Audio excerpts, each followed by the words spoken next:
Even filling out the daily record books. Yeah. I mean, those daily record books are expensive that we get from Early Childhood Ireland, but some parents have no interest in them.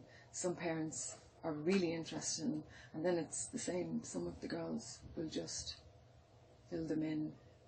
Like it could be Monday, it could be Friday, you're reading the same sort, you know? Yeah. And the level of interest is not there.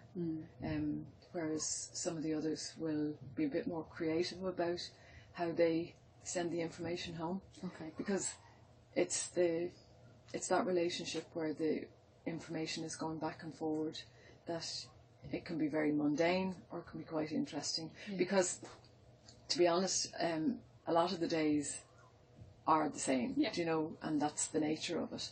But it's down to the individual as to how you can be a little bit more creative. Is it that the more experienced, qualified staff are more in tune with, I think so, yeah, those things that the children are doing that maybe the other staff aren't noticing? Yeah. But they're learning from them all the time, though, you know? Yeah. And those necessities that you mentioned, like the feeding, the changing, the sleeping, like, they're important parts of the routine as well. Like, do you find that the different staff would interact differently with children during those times? But that's personalities, though. You know, like our changing room is separate to the to the room that they're cared for in. Some of them, they'll sing with them, they'll chat with them, and then others might stand quietly. You know? So that doesn't have anything to do with qualifications, it's just... No, it's personalities. But at the same time, I would make reference to it regularly at my staff meetings, that, you know, that the interactions are really, really important, and that you really shouldn't stand quietly changing a child's nappy. There should be interaction, you know. So then, again, the levels of interest would vary, you know. Some of them are...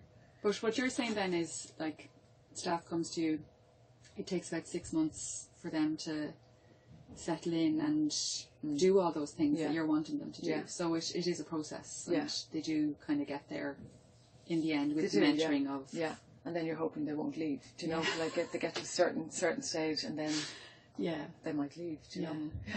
Like, it's hard. It is a challenge, do you know?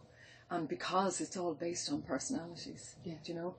And then sometimes... some of the level 5 girls would be weaker in terms of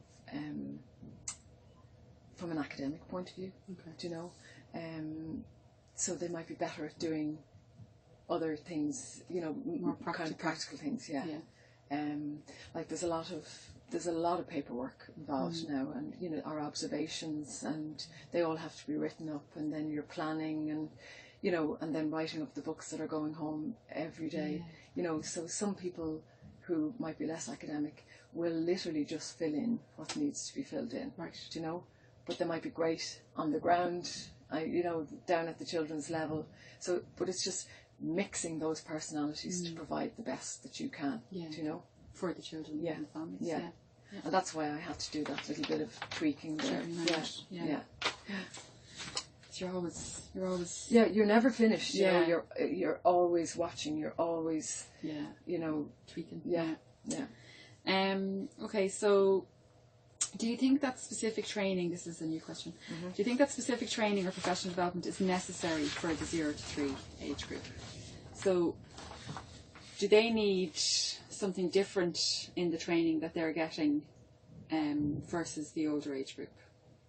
Or do you think it's sufficient to have, I suppose, is the training, are the courses more geared towards the older children, or are you finding that if they're working with the younger children, they need more support in different areas?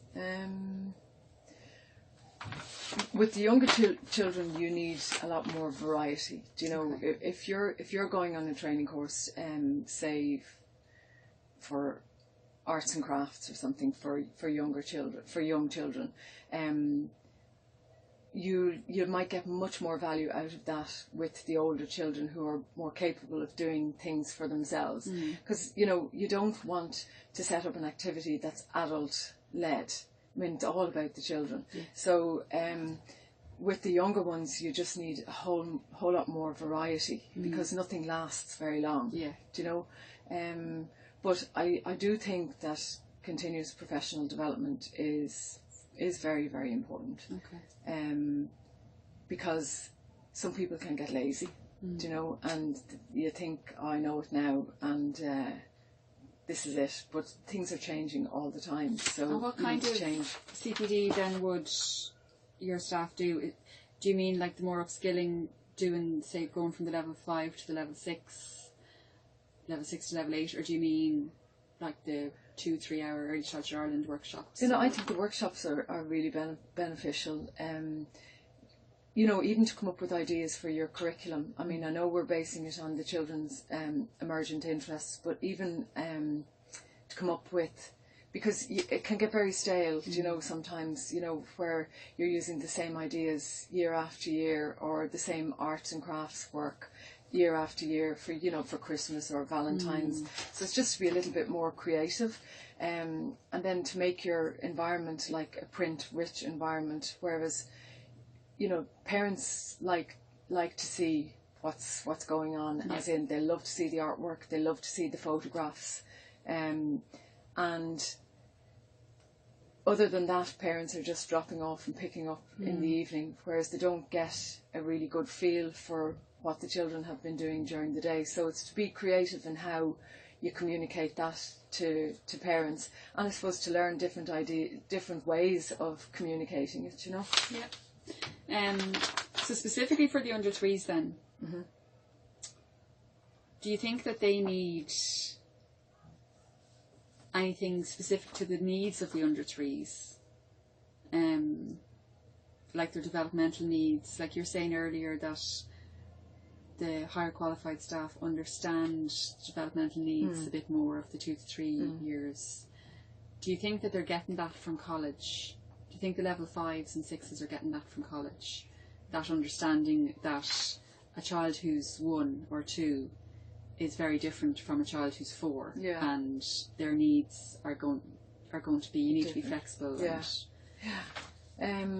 I suppose they would have the basic knowledge, obviously, that you know, a younger child is not able to communicate as well as an older child,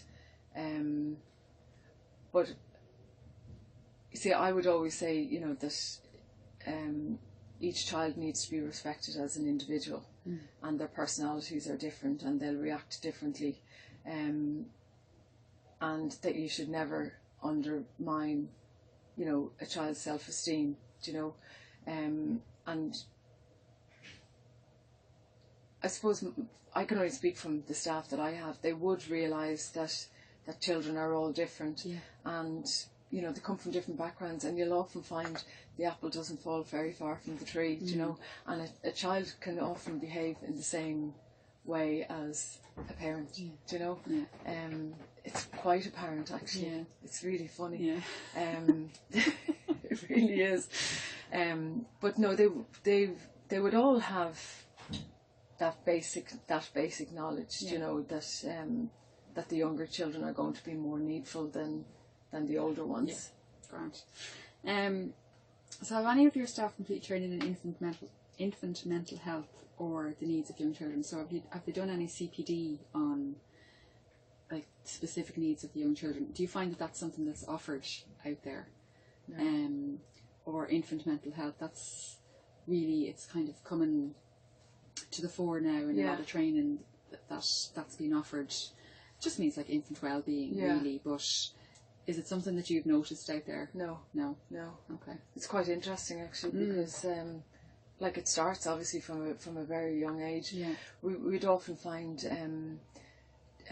children with speech and language therapy needs, you know, they might get quite frustrated because they can't communicate properly, and we've identified some children as requiring that before parents would identify it, you know. I suppose probably because we would see it more often.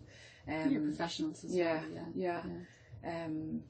but that would be something I think I'd like to get the girls involved in. Yeah, because you're talking there about respecting the children and their self-esteem. Yeah. And that's all linked into it. Absolutely. You know. And who's giving those courses? I'm not sure who's running them at the moment, but I'm kind of out of that loop.